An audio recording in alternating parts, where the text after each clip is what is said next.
Okay, welcome back everybody. Moving on, I am going to activate the Ranger because he is starting in the Necromancer's place. He is going to go ahead and lose one secrecy. He will draw an event card, which is the Dark Tempest. Roll 3 dice, then pick and resolve any 2. So let's roll and see what we come up with. You have a 2, a 3, and a 6. On the 6, you can move to the monastery. On the 2, you take 1 wound, and on the 3, you lose 1 secrecy. So I think I will...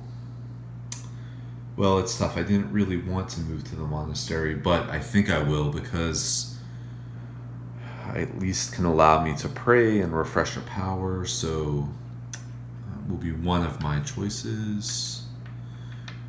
The other choice I think will be to lose 1 grace or take a wound, because when praying I might have the option to recoup that, so that is the way it goes.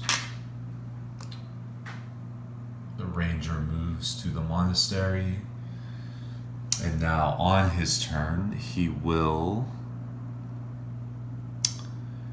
take the pray action. So when you do this, you roll 2 dice, and for each 3 plus you gain 1 grace up to your default, and you also refresh your powers. So that is nice and easy. I will refresh my track power. I will roll 2 dice. And I came up with the worst possible roll, so I do not, unfortunately, pick up any more grace or health. So that is the way it goes for the Ranger. Next, I'll activate the Tinker. So because of my stabilizing gadget, which is active, I do gain another spark. I will draw an event, which is the Black Banner. Count the blights in your location. Currently, there is 1. So because of this, I have to face an archer. I don't have any real way right now to gain dice for combat or eluding, so I think I will just try to elude, and I need to roll a 4. Rolled a 3, sadly, so that causes me to lose 1 grace. I think I will, for my action, instead of staying put in the mountains, I think I am going to move over to the castle so that I can begin to take advantage of the vaults. So he will move and then gain 1 secrecy up to 5, so that doesn't really benefit him. He's ending his turn with these skeletons hanging around the castle, so he will also try to elude. And he does not, so that means he loses 1 more grace. So right now things really just are not looking good for my team. Let's see if I could begin to turn this around. Let's go to the Nymph, who will activate and draw an event card, getting rid of the old event. So this is a dead servant. The rotten smell informs you that this one, like most of the Necromancer's minions, has been dead for some time. So compared to your current secrecy, which is a 7, which means I cannot fight, but I can only attempt to elude, and if I fail to do so, I would lose 1 secrecy. Right now, I don't have any way to gain dice for eluding, so I'm simply going to roll 1 and see if I can score a 5 or better, and I do not, so I lose 1 secrecy. Okay, let's see. So right now there are 3 blights in my location, so I think I would like to attempt to get rid of at least one of these. So I am going to take this power card, Gust, and I'm going to exhaust it since Autumn is currently active to be able to attack twice. And the first blight that I will try to defeat is this Unholy Aura, because it does mean I have one less die when fighting, and unlike the zombie, I only need to roll a 4 rather than a 5. So I could take advantage of this tactic, fight with 2 dice, exhaust if any die comes up a 1. So because of the penalty from Unholy Aura, I will go ahead and just roll 1. But before I do that, because I am starting in the same location as the Necromancer, I will go ahead and bump down 1 secrecy. Do not want to forget that. Okay, so here we go. I need to roll a 4 or better, and I succeed. That is great. So that means this blight can be discarded back to the tray. And taking advantage of the Gust card, I can fight one more time. So I will attempt to defeat one of the zombies. So I do lose 1 secrecy for attempting to attack that blight. I'll mark that down. And I will lose 1 more for attempting to fight the second blight. I can fight with 2 dice now because I got rid of the Unholy Aura. And let's see, I need a 5 or better on one of these. And I've rolled a 5. Great. So that does allow me to take out this blight, which I will take a moment to place back into the tray. And overall, that was a really, really successful turn. I'm really glad I was able to activate this card.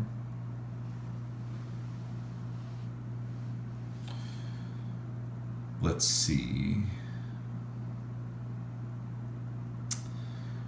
Well, obviously my only character left to go is the Paragon, so let's go ahead and activate him. Draw an event card, which is Dilemma. Draw a quest and roll 1 die to determine its location, then draw another quest and roll 1 die to determine its location. So let me go ahead and take a look. This is our first time seeing quests, and typically these can offer your characters unique rewards, but also unique kinds of punishments if you're not able to fulfill them within a certain amount of time. So the first quest that we find is Without a Trace. Something is stealing children from the local populace without leaving any witnesses.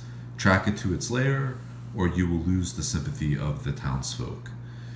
So this will be active for a total of 5 rounds. I can take an action to try to elude this creature, and if I do, I would receive a success. I only need to succeed 1 time in order to claim the benefit, which is an epiphany, meaning all characters would draw 1 power card. But if I cannot do this within 5 rounds, then all heroes would lose 2 secrecy. So let's see where it goes. So you roll a die. I've rolled a 2. So that means it's coming down here into the ruins, which is the worst possible place it could have gone, because that is the furthest right now from most of my characters. Let's see. The next quest is Evil Chant. Cultists are casting a ritual spell to sap the hero's grace. Track them down to disrupt the chant and learn their secrets. If I complete this, I would earn a mystery, but if not, all heroes, I believe even those heroes who would be in the monastery, would lose 1 grace. I have to successfully elude, and I would only need to do so 1 time, and I have 5 rounds to do it. That's not too bad. Let's see where it's located. It is going to be located in the mountains because I've rolled a 1. Now, some of the cards that you draw will say place a quest and then place a quest marker upon it, which looks like this, making it so that you have even less time to complete it. But thankfully, that has not been my experience here. I'm going to go ahead and get rid of this. Moving over to the Paragon, I think I want to move him over here, travel to the ruins, so that he could attempt to complete this quest and or work on this mystery decoded journals. So I will travel. My secrecy is currently at 5, so I do not get to raise it. I am ending my turn here with these skeletons, so I do have to fight or elude. Can take advantage of my tactic here, which allows me to fight with 2 dice, so I will do that. And I needed a 4, and I rolled a 4, which means I'm safe, so that's great. Okay, let's go ahead and take the Necromancer's turn, so we're going to raise the threat level. I will roll a die to see. I have rolled a 1. None of my characters have secrecy that low, so we would consult this chart to see where he moves. Thankfully, he's moving out of the village and up to the mountains. Let's draw a card to see what blight he creates, which is Desecration. Unfortunately, this is a really problematic one because, as we could see, you have to add 1 additional terror level each round in addition to the one that's naturally caused by the Necromancer. So maybe my ranger next time will want to move up to be able to have a go at that. I don't know. I will have to see. But for now, I'm going to go ahead and refresh all of my characters.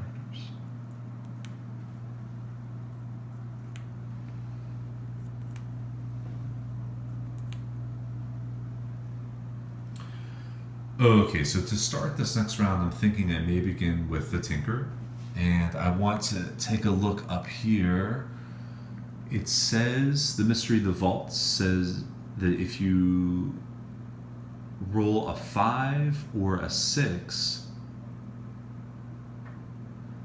while searching, that you could then gain certain benefits, including clues and treasure chests.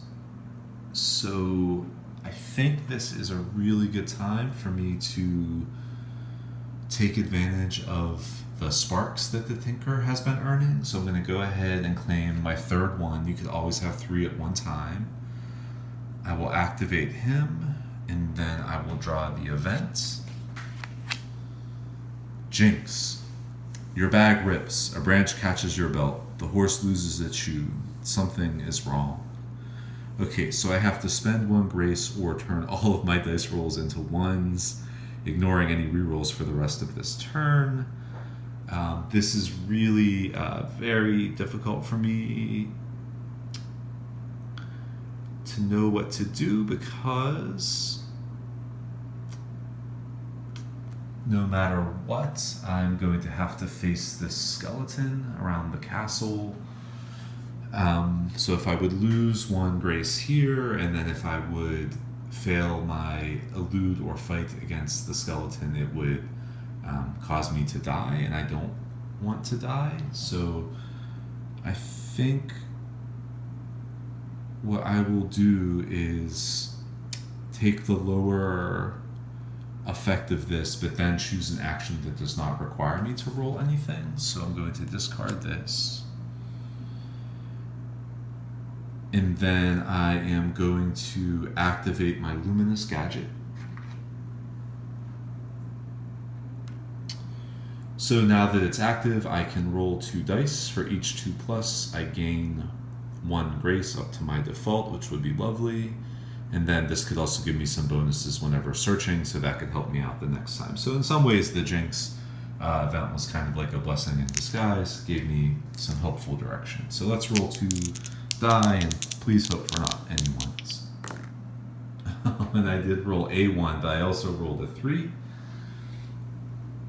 So I can gain 1 grace. So that is good. That's a success. Okay.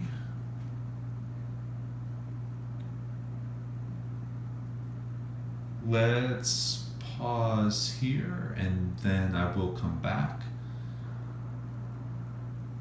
But before I do that, let me go ahead. I realize after completing the Necromancer's turn, I should have added these timer markers to the active quest. So I'm going to go ahead and do that now. So I've still done that within an appropriate amount of time.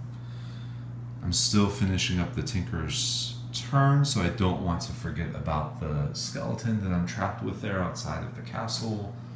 I am going to attempt to elude, so I need a 4 or better, which I did not receive, so I lose a grace. All right, let's see.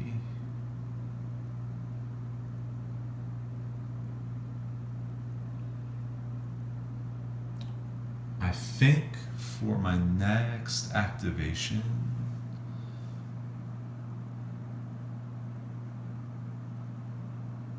I might want to come over to the Paragon.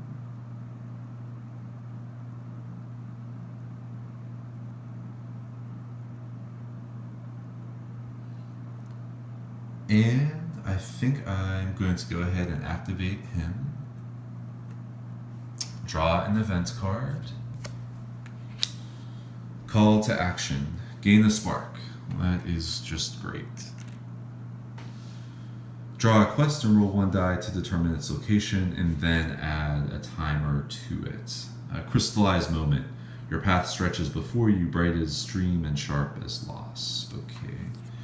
So we draw another quest, which is the Dark Seed. Blackening soil and withering plants indicate a dark seed has taken root nearby. Locate and uproot it before it flowers. So let's see where it go. Rolled a 2, meaning it will also come down here to the ruins. And I know I need to place a timer upon it. When you draw a search result in this location, draw 1 fewer map cards for it. And then that would allow you to complete one of its requirements. If I successfully complete this, I could lower the terror level. And if I don't do this within the next 4 turns now, I would spawn up late. So let me think about what the Paragon might be able to do.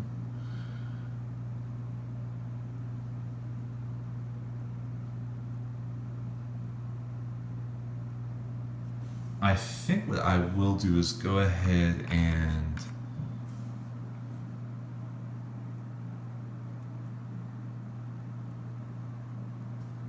well, I was thinking I may activate this card, but now I don't know. I might prefer to try to search.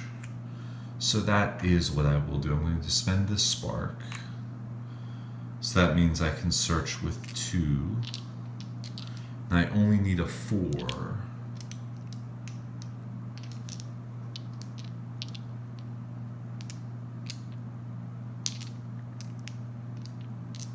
Actually, I'm not going to do that. I'm going to take a chance here. I'm going to still spend my spark to give myself 2 dice to try to successfully elude this creature that's part of this quest. Because if I do, then I would receive the Epiphany, which would allow all of the characters to draw a power card, which is pretty powerful. So let me see if I can get lucky and roll a 6. And I don't. So that is too bad. But activating this card would not have been that meaningful. It would have allowed me to avoid combat now with a skeleton, but I'm able to go into that with 2 dice, which I'll do now. I just need to roll a 4. Rolled a 5, so I'm okay. Good. All right. I think what I will do next is come over to the Nymph, whom I will activate and draw an event. Urgent plea. Tears stream down her face as she tells the tale. Draw a quest and roll 1 die to determine its location, and then add a marker. So now we are totally overwhelmed with quests. This is adjudication. Tempers are frayed and fierce quarrels threaten to drag the people into chaos. Separate the truth from the lies and set things to rights. Well, let's see where it goes. It will go to the forest, and I will place a timer upon it. So as an action,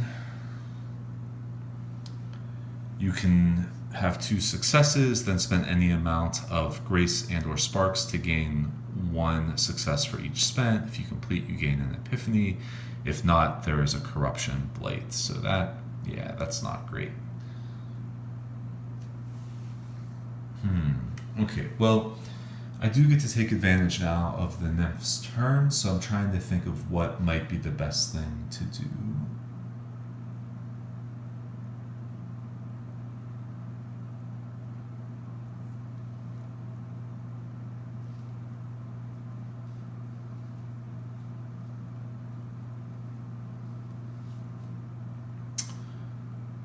I think I should come down here into the forest to try to eventually, in the future turn, make headway toward this quest, because if I could be successful and earn an epiphany here, as well as here, each of my characters would have 2 more power cards, which would be key.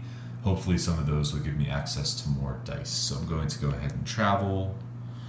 I'll gain 1 secrecy for traveling, and then because this is still active, I'll gain another 1, which I should have received at the start of my turn. So that is good news. I'm ending here in the same location as the zombie, so I'll need to fight or elude. I am going to actually elude, so I only need to roll a 3, which I've done. I'm safe. Okay, I'm activating the ranger and not drawing an event because he is in the monastery. I think I'm going to have him remain in the monastery and pray, so rolling 2 dice.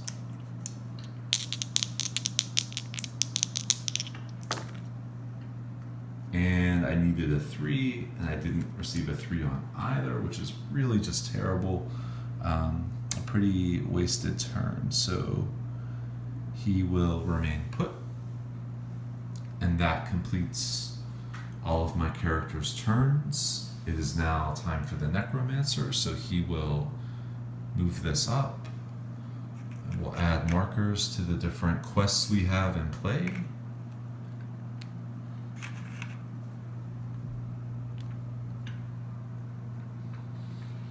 I will roll a die to see if he can detect any of us. I've rolled a 1.